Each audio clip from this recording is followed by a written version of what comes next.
Welcome my dear students. હેવી school નવસારીની online lecture સિરીઝની અંદર હું કેજે ગોસ્વામી તમારું સ્વાગત કરું છું. હવે આપણે ચેપ્ટર 8 ડી અને એફ વિભાગના તત્વોની ચર્ચા કરી રહ્યા છીએ. છેલ્લા લેક્ચરની અંદર આપણે ડી વિભાગના તત્વોની 4 સિરીઝની ઇલેક્ટ્રોન રચનાની માહિતી ખાસ મેળવેલી હતી. આ લેક્ચરની અંદર આપણે ત્યાંથી આગળ વધીશું. કેટલાક સામાન્ય પોઈન્ટ્સ છે એની ચર્ચા કરી અને પછી એના બીજા ગુણધર્મો વિશે આપણે માહિતી પહેલા મેળવીશું. તો એ માહિતી મેળવતા પહેલા આપણે શરૂઆત કરીએ. પ્રથમ એક ક્વેશ્ચન છે કે સંક્રાંતિ તત્વો શા માટે લાક્ષણિક ગુણધર્મો ધરાવે છે? એટલે સંક્રાંતિ તત્વો જે છે એના ગુણધર્મો લાક્ષણિકનો મતલબ વિશિષ્ટ શા માટે જોવા મળે છે? તો એનું એક કારણ કે સંક્રાંતિ તત્વોની ડી કક્ષકો અન્ય કક્ષકો એટલે કે એસ અને પી ની વાત આપણે કરીએ છીએ તેના કરતા વધુ બહાર તરફ વિસ્તરેલી હોય છે. માટે કક્ષકો બાહ્ય પરિબળો પ્રત્યે વધુ અસર પામતી હોય છે. શું કહેવા માંગે છે મિત્રો? તો એ કહેવા માંગે છે કે આ જે ડી કક્ષકો છે એ વધુ ફેલાયેલી હોય છે બહાર તરફ વધુ ફેલાયેલી હોવાના કારણે બહારના વાતાવરણની અંદર થયેલા વિક્ષોભ કે કોઈ પણ પ્રકારના બળની અસર અથવા તો કોઈ પણ પ્રકારના વિક્ષોભની અસર એ તુરંત જ અને વધુ અનુભવે છે. જેના લીધે શું થાય છે? તો કે એના વિશિષ્ટ ગુણધર્મો જોવા મળે છે. વિશિષ્ટ ગુણધર્મો કેવી રીતે આવે છે, શા માટે જોવા મળે છે, એનું કારણ શું, એ બધી વસ્તુ વિગતવાર આપણે જોવાના છીએ. તો આમ આંશિક ભરાયેલી ડી કક્ષકો એટલે કે ડી 1 to 9 ધરાવતા તત્વોમાં નીચેના ગુણધર્મો જોવા મળે છે. આપણે જોયું કે ટ્રાન્ઝિશન મેટલ એટલે કે સંક્રાંતિ ધાતુઓના જે ગુણધર્મો છે તેની અર્ધપૂર્ણ અથવા તો અપૂર્ણ ભરાયેલી ડી કક્ષકના કારણે હોય છે. તો એ અપૂર્ણ ભરાયેલી ડી કક્ષકની અંદર 1 to 9 ઇલેક્ટ્રોન હશે. એના લીધે જ એના જે વિશિષ્ટ અથવા તો લાક્ષણિક ગુણધર્મો છે એ તમને જોવા મળે. હવે એવા લાક્ષણિક ગુણધર્મો ક્યાં છે? ચુંબકીય ગુણધર્મો, રંગીન આયનોનું નિર્માણ, વિવિધ ઓક્સિડેશન અવસ્થાઓ, લિગેન્ડ સાથે સંકીર્ણોનું નિર્માણ, ઉદ્દીપકીય ગુણધર્મ, આ પ્રકારના ગુણધર્મો તમને જોવા મળે. વધારે વિગતો અહીંયા આપણે વધારે ચર્ચા નહીં કરીએ. એનું કારણ છે કે આ બધા જે ગુણધર્મો છે એને વધારે ડિટેલની અંદર આપણે ભણવાના છીએ. તો ત્યારે વધારે વાત કરીએ તો વધારે સારું રહેશે. તો અહીંયા આપણે વધારે વાત નહીં કરીએ, સમય નહીં બગાડીએ. નેક્સ્ટ ક્વેશ્ચન ઉપર આપણે જઈએ. હવે આપણો નેક્સ્ટ પોઈન્ટ આવે છે સંક્રાંતિ તત્વોના ભૌતિક ગુણધર્મો. હવે એના કેટલાક ભૌતિક ગુણધર્મો એટલે આ બધા ગુણધર્મો જે છે એની વિગતવાર આપણે ચર્ચા કરી જઈશું. આ જે છે એ મહત્વના ગુણધર્મો છે તેના, એની સિવાયના પણ બીજા ગુણધર્મો કે જે દર વખતે વિભાગના ચેપ્ટરની અંદર એટલે કે કોઈ પણ બ્લોક એલિમેન્ટ્સનું ચેપ્ટર હોય એની અંદર આપણે ભણીએ છીએ એ પણ ગુણધર્મોની આપણે ચર્ચા કરતા જઈશું. તો ધીમે ધીમે આપણે આગળ વધીએ. તો પહેલા સામાન્ય ગુણધર્મોની વાત કરીએ. પહેલો પોઈન્ટ આપણો આવશે સામાન્ય ગુણધર્મો. નેક્સ્ટ અને વધારે ગુણધર્મો આપણે એક પછી એક લેતા જઈશું અને એની વિગતવાર ચર્ચા કરતા જઈશું. અને એની અંદર કોઈ જો અપવાદરૂપ કિસ્સાઓ છે તો શા માટે બને છે એની પણ ચર્ચા આપણે કરતા જઈશું. તો પહેલો ગુણધર્મ છે સામાન્ય ગુણધર્મો. સામાન્ય ગુણધર્મો એટલે કે લગભગ બધી જ ટ્રાન્ઝિશન મેટલ જે ગુણધર્મો ધરાવે છે તો એવા પ્રકારના ગુણધર્મો કયા છે? તો મિત્રો આ સામાન્ય ગુણધર્મો તમે કોઈ પણ એક ધાતુ એટલે કોઈ પણ એક ટ્રાન્ઝિશન મેટલ કે જેને તમે વારંવાર જોશો, દાખલા તરીકે લોખંડ, કોપર વગેરેને ધ્યાનમાં રાખી અને ગુણધર્મો તમે આપી શકો. એકદમ સરળ ગુણધર્મો છે અને આટલા બધા સરળ હોવાના કારણે પૂછાતા પણ નથી. એમ પૂછાય તો એમ કહેવાય કે બધાને આવડી જાય એવા સરળ ગુણધર્મો છે. તો ફટાફટ આપણે લઈ લઈએ. લગભગ બધા જ સંક્રાંતિ તત્વો વિશિષ્ટ ધાત્વિક ગુણધર્મો જેવા કે ઉચ્ચ તનન પ્રબળતા, તણાવપૂર્ણ એટલે એને ખેંચી શકાય છે, એના ખેંચી અને તાર બનાવી શકાય છે. ચોક જે છે એને ખેંચીને તમે તાર બનાવી શકો. તમે એને ખેંચવા જાઓ તો શું થઈ જાય? બ્રેક થઈ જાય. એનો મતલબ એની અંદર તનન ક્ષમતા નથી. ધાતુઓની અંદર તનન ક્ષમતા હોય. ધાતુઓને વધારે તમે જો બળ આપો તો એને બેન્ડ કરી શકાય. ચોકને આવી રીતે બેન્ડ કરી શકાતો નથી. તણાવપણું, ટીપાવપણું, તમે ધાતુનો બ્લોક હોય એને ટીપી અને એનું વરખ બનાવી શકો અથવા તો એનું પતરું બનાવી શકો. આ ગુણધર્મો પણ ધાતુની અંદર જોવા મળે છે. જો તમે ચોકને ટીપો તો શું થશે? ચોકને ટીપવાથી એનો ભૂકો થઈ જશે. એનો ભૂકો થઈ જાય ઇટ મીન્સ કે એની અંદર પણ ટીપાવપણું નથી. એ તરત જ પોતાનું જે એમ કહેવાય કે અંદરના જે બોન્ડિંગ છે તોડી નાખે છે અને પોતે વિખેરાઈ જાય છે અથવા એમ કહીએ કે તૂટી જાય છે. ઉચ્ચ ઉષ્મીય અને વિદ્યુતીય વાહકતા. તો આપણને એ પણ ખ્યાલ છે ધાતુઓ વધારે ઉપયોગી છે. એનું કારણ શું છે? તો એનું કારણ છે તો એની ઉષ્મીય વાહકતા. એટલે કે માનો કે વાહનના એન્જિનની અંદર જો તમે એન્જિન પ્લાસ્ટિકનું બનાવો તો શા માટે પ્લાસ્ટિકનો ઉપયોગ ત્યાં નથી થતો? કારણ કે પ્લાસ્ટિક એ એટલું બધું ઊંચું તાપમાન સહન કરી શકતું નથી, તો એટલા માટે આપણે ધાતુનો જ ઉપયોગ કરવો પડે. તો ઊંચી ઉષ્મીય અને વિદ્યુતીય વાહકતા.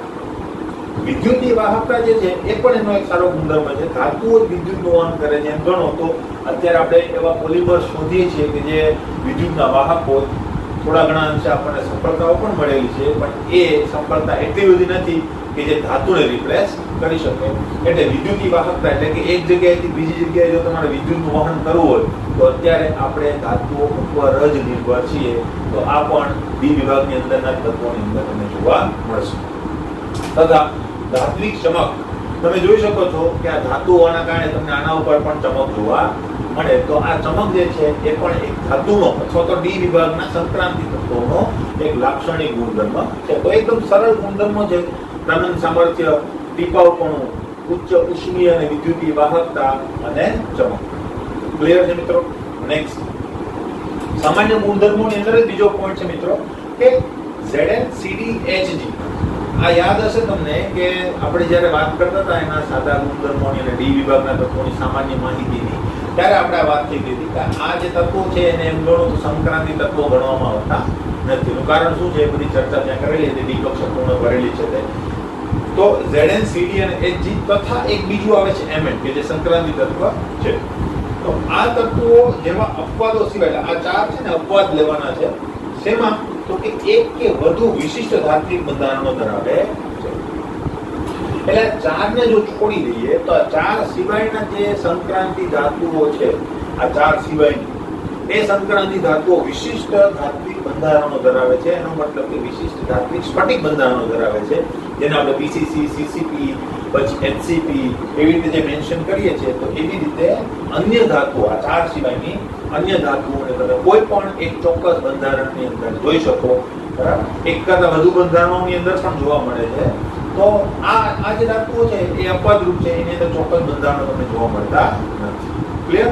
હવે એવા ચોક્કસ બંધારણો ક્યાં છે તો એની માહિતી હવે આપણે લઈએ. તો નેક્સ્ટ તો વિશિષ્ટ ધાત્વિક બંધારણો કયા પ્રકારના હોય છે?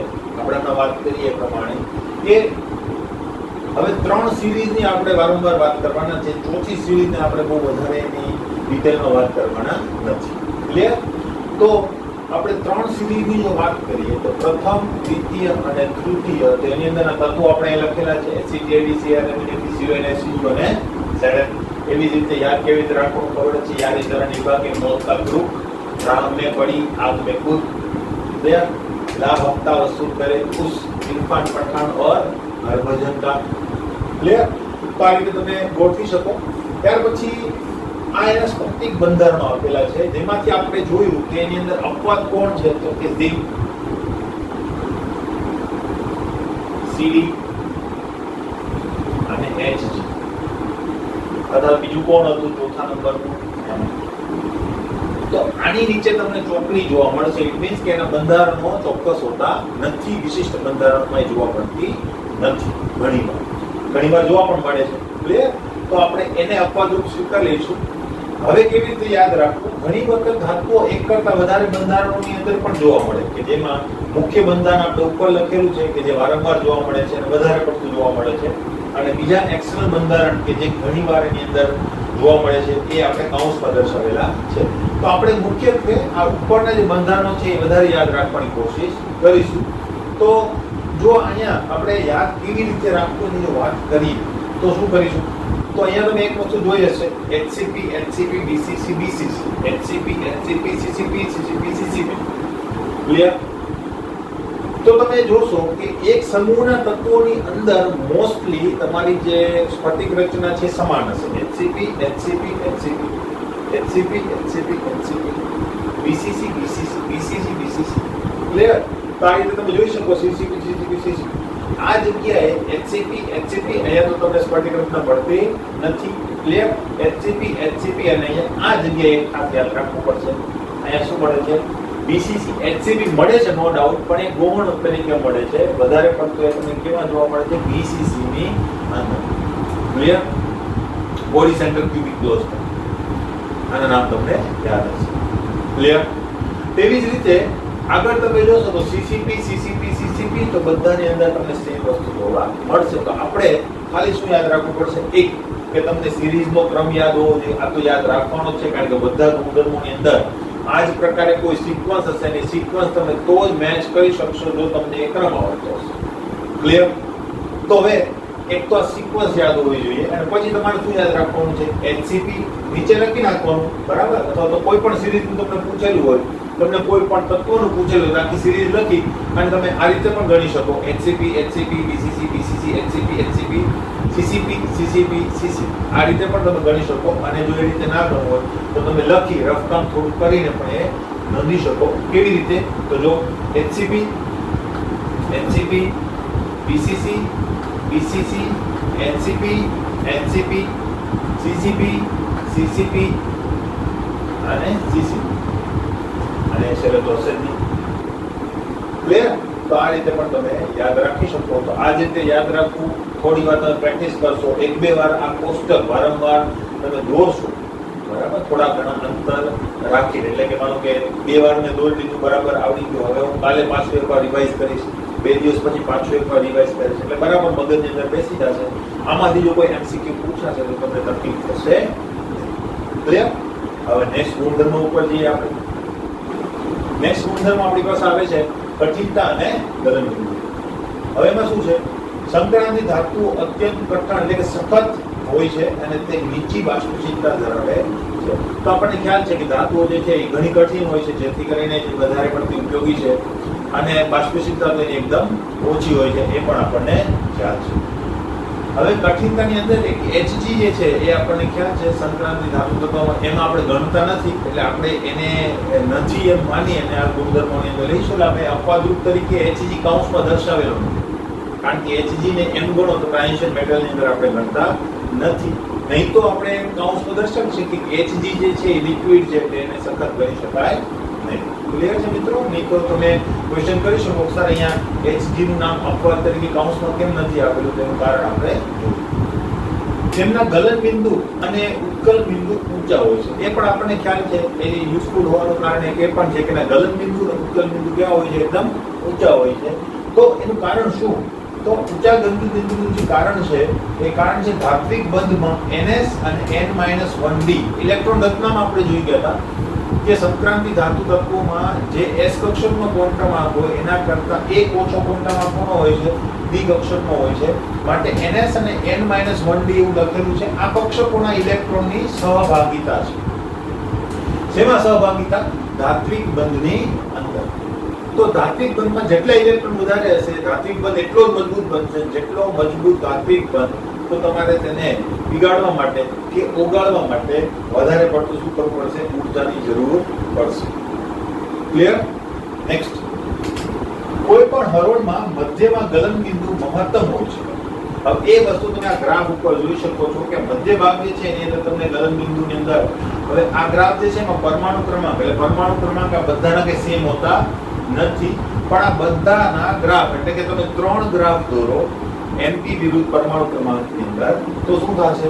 તો પરમાણુ ક્રમાંકની સાથે ગ્રાફ આવો મળશે, બીજાનો ગ્રાફ અહીંયા આગળ મળશે, પણ આપણે બધા ગ્રાફને શું કરી દીધું છે? એક સાથે મર્જ કરી દીધું છે. ક્લિયર? હવે આ જે ગ્રાફ છે એની અંદર તમે જોઈ શકો મધ્ય ભાગની અંદર ગલન બિંદુના મૂલ્યો જે છે એ ઉપર તમને જોવા મળે. MP જે છે મેલ્ટિંગ પોઈન્ટ એ અને વધારે જોવા મળશે. હવે એ વસ્તુનું કારણ શું? તો અહીંયા પણ લખેલું કોઈ પણ હરોળમાં મધ્ય ભાગમાં ગલન બિંદુ મહત્તમ હોય છે, જેમાં Mn અને Tc અપવાદ છે. અપવાદ શા માટે છે એની પણ હું વાત કરું. અહીંયા Mn અને Tc આ બેમાં જોઈ શકો છો કે વધે છે, પછી વચ્ચે ખરેખર વધવું જોઈએ, એના બદલે શું થાય છે? અહીંયા ઘટાડો તમને જોવા મળે. તો એનું એક સાયન્ટિફિક રીઝન આપણે અથવા તો એક જસ્ટિફિકેશન ત્યાં આપી શકીએ. એ જસ્ટિફિકેશન હું નામ કહું, પહેલા તો આપણને એ ખબર હોવી જોઈએ કે અહીંયા વધવાનું કારણ શું છે, ત્યાર પછી આપણે આનું જસ્ટિફિકેશન આપી શકીએ કે અહીંયા આમ થવાનું, એટલે કે આ જે છે અપવાદરૂપ કિસ્સો બનવાનું કારણ શું છે. તો જો એની વાત આપણે કરીએ તો આવું થવાનું કારણ શું છે? તો કે D5 પ્રણાલી પછી પરમાણુ ક્રમાંકના વધારા સાથે ગલન બિંદુમાં નિયમિત ઘટાડો તમને જોવા મળે. તો અહીંયા તમે પરમાણુ ક્રમાંક D5 પ્રણાલી થશે બધી. ક્લિયર? તો D5 પ્રણાલી પછી તમે જોશો તો બધાની અંદર ગલન બિંદુની અંદર ઘટાડો તમને જોવા મળે. તો આ વસ્તુ તમને ખ્યાલ હશે. હવે આ વધારો થવાનું કારણ શું, અહીંયા ઘટાડો થવાનું કારણ શું છે, તો એની આપણે વાત કરીએ. મધ્ય ભાગમાં મહત્તમ મૂલ્ય સૂચવે છે. શું સૂચવે છે કે પ્રબળ આંતર પરમાણુની આંતરક્રિયા માટે પ્રત્યેક દ્વિકક્ષકમાં એક ઇલેક્ટ્રોન હોવો વિશેષ અનુકૂળ છે. હવે આ વાક્ય શું કહેવા માંગે છે, તો એમ કીધું છે કે મધ્ય ભાગની અંદર મહત્તમ મૂલ્ય, અહીંયા મધ્ય ભાગમાં જે મહત્તમ મૂલ્ય મળે છે એનું કારણ શું હોઈ શકે, તો આપણે જોઈ શકીએ છીએ કે જેમ જેમ આપણે આગળ વધીએ એમ આપણી દ્વિકક્ષકોની અંદર ઇલેક્ટ્રોન ઉમેરાતા હોય છે. દ્વિકક્ષકો કેટલા પ્રકારની મિત્રો? 5 પ્રકારની હશે. તેની અંદર એક ઇલેક્ટ્રોન ઉમેરાતા જશે. એટલે માનો કે એસી થી શરૂ કરો તમે અને તમે પેલી બાજુ તરફ જાઓ તો શું થશે, તો જેમ જેમ તમે આગળ વધશો એમ તમારા ગલન બિંદુના જે મૂલ્યો છે એની અંદર વધારો તમને જોવા મળે. હવે જેમ જેમ તમે પરમાણુ ક્રમાંકમાં વધારો કરતા જાય દ્વિકક્ષકમાં એક ઇલેક્ટ્રોન ઉમેરાતો જશે. એક ઇલેક્ટ્રોન, બીજો ઇલેક્ટ્રોન ઓહમના નિયમ મુજબ ગોઠવાશે. મહત્તમ સ્પીડથી ગોઠવવો પડશે, આપણે યુગ્મિત નહીં કરી શકીએ. ત્રીજો ઇલેક્ટ્રોન, ચોથો ઇલેક્ટ્રોન, પાંચમો ઇલેક્ટ્રોન. તો અહીંયા શું થાય છે, જેમ જેમ તમે સિરીઝમાં આગળ વધો એમ અયુગ્મિત ઇલેક્ટ્રોનની સંખ્યા શું થતી જાય છે, વધતી જાય છે. એટલે અહીં કીધેલું છે કે દ્વિકક્ષકમાં એક અયુગ્મિત ઇલેક્ટ્રોન હોવો વિશેષ અનુકૂળ છે. તો જેમ જેમ અયુગ્મિત ઇલેક્ટ્રોનની સંખ્યા વધે એમ આંતર પરમાણુની આંતરક્રિયાઓ જે છે એની અંદર વધારો થાય. આ વાક્ય ખાસ યાદ રાખજો. આંતર પરમાણુની આંતરક્રિયા ઘણી બધી જગ્યાએ આપણે જસ્ટિફિકેશન માટે યુઝ કરીશું. હવે આ આંતરક્રિયાઓ એટલે શું? આંતરક્રિયાનો મતલબ શું થાય? એક વાત કે ભાઈ ગલન બિંદુ વધારે હોવાનું કારણ શું છે? વધારે હોવાનું કારણ છે ધાત્વિક બંધ. ધાત્વિક બંધ કેવો બને છે? મજબૂત. મજબૂત બનવાનું કારણ શું? તો કે ભાઈ એસ અને ડી કક્ષકો જે છે એના ઇલેક્ટ્રોનની સહભાગિતા. એ આપણે ખ્યાલ આવી ગયો. અયુગ્મિત ઇલેક્ટ્રોન શું કરે છે? અનુચુંબકત્વ ઉત્પન્ન કરે. એ આપણને ખ્યાલ છે. આપણે 11મા ધોરણની અંદર ચુંબકીય ચાર્જ માત્રા કેવી રીતે ઉત્પન્ન થાય એની માહિતી લીધેલી હતી. તો અહીંયા શું થશે? અયુગ્મિત ઇલેક્ટ્રોનના કારણે ચુંબકીય ગુણધર્મ વધતો જાય. એ ચુંબકીય ગુણધર્મ એક વધારાનું આકર્ષણ ક્રિએટ કરે કે જે પરમાણુઓને શું કરશે? એકબીજા તરફ આકર્ષીને રાખશે. જેના લીધે આંતર પરમાણુની આંતરક્રિયાઓ એટલે આકર્ષણની જે આંતરક્રિયાઓ છે વધે છે. જેટલા અયુગ્મિત ઇલેક્ટ્રોન વધારે એટલી આંતરક્રિયા આકર્ષણ વધારે અને એટલું એનું ગલન બિંદુ જે છે એ કેવું બને છે? મહત્તમ અથવા તો વધતું જાય છે. ક્લિયર છે મિત્રો? એક વાત ખબર પડી ગઈ કે ઇલેક્ટ્રોનની સંખ્યા વધારો કેમ થાય છે. હવે આ પાછળ ઘટે છે કેમ? એનું કારણ છે કે તમે D5 પ્રણાલી પછી જો આગળ વધશો તો શું થશે? નવો ઇલેક્ટ્રોન યુગ્મિત થતો જશે. યુગ્મિત થતો જશે તો અયુગ્મિત ઇલેક્ટ્રોનની સંખ્યા ક્રમશઃ ઘટતી જશે. અને અયુગ્મિત ઇલેક્ટ્રોનની સંખ્યા જો ક્રમશઃ ઘટશે તો શું થશે? આંતરક્રિયાઓ જેની વાત જે કરી આપણે એ આંતરક્રિયાઓની માત્રા ઓછી થશે. આંતરક્રિયાઓ ઓછી, આકર્ષણ ઓછું, તો ગલન બિંદુ પણ તમને ઘટતું જોવા મળશે. ક્લિયર છે મિત્રો? હવે બીજી વાત, બરાબર, કે ભાઈ અહીંયા કેમ અપવાદરૂપ કિસ્સો ઉત્પન્ન થાય છે? જો કે ત્યાં તો D5 પ્રણાલી છે તો મહત્તમ અયુગ્મિત ઇલેક્ટ્રોન હોવાના કારણે આંતરક્રિયાઓ મહત્તમ હોવી જોઈએ. તો એનું એક જસ્ટિફિકેશન એવું છે કે Mn અને Tc આ બંનેની અંદર D5 પ્રણાલી હોવાના કારણે શું થાય? D5 પ્રણાલી આપણે જોયું હતું એ પ્રમાણે વધારે સ્થાયી છે. વધારે સ્થાયી હોવાના કારણે શું થાય? તો કે એ ઇલેક્ટ્રોન કન્ફિગરેશન શું થઈ જાય? ટાઇટલી આકર્ષાયેલું રહેશે. જેમાંથી ઇલેક્ટ્રોન ઝડપથી મુક્ત નહીં થાય. અને આ ઇલેક્ટ્રોન ઝડપથી જો મુક્ત નહીં થઈ શકે તો એ ધાત્વિક બંધની અંદર પોતાનું કોન્ટ્રીબ્યુશન આપી શકશે નહીં. અને જો ધાત્વિક બંધમાં પોતાનું કોન્ટ્રીબ્યુશન નહીં આપે તો ધાત્વિક બંધ નબળો પડશે અને જેના લીધે એનું ગલન બિંદુ જે છે એ એક્સેપ્શનલી ઓછું તમને થતું જોવા મળે. ક્લિયર? આંતરક્રિયાઓનો જે પોર્શન છે એ સાઈડનો પોર્શન છે, સપોર્ટિવ પોર્શન છે. મેઇન તમારું જે ધાત્વિક બંધ જે છે એ જ ગલન બિંદુ જે છે એની અંદર વધારો તમને કરી આપે છે. તો એ ધાત્વિક બંધ નબળો પડી જાય છે એવું જસ્ટિફિકેશન આપણે આપી શકીએ. જેના કારણે Mn અને Tc એ બંનેની અંદર એક ગેપ જોવા મળે. ક્લિયર? જો કે આ જે D5 પ્રણાલીનું જે જસ્ટિફિકેશન છે આપણે ટેક્સ્ટ બુકમાં આપેલું નથી એટલે આ પ્રકારનું કારણ પૂછાવાની શક્યતાઓ નથી. ક્લિયર છે મિત્રો? તો આ વસ્તુ તમને સમજાઈ ગઈ હશે. આલેખ મોટા ભાગે પૂછાતો નથી, છતાં પણ આપણે દોરવાનો થોડો પ્રયત્ન કરી લેવો જેથી કરીને જો કદાચ એક્ઝામની અંદર પૂછાઈ શકે તો આપણે એને ફટાફટ દોરી શકીએ અથવા તેના ઉપર કોઈ આઉટકમ લેવાનું હોય તો આપણે લઈ શકીએ. ક્લિયર છે મિત્રો?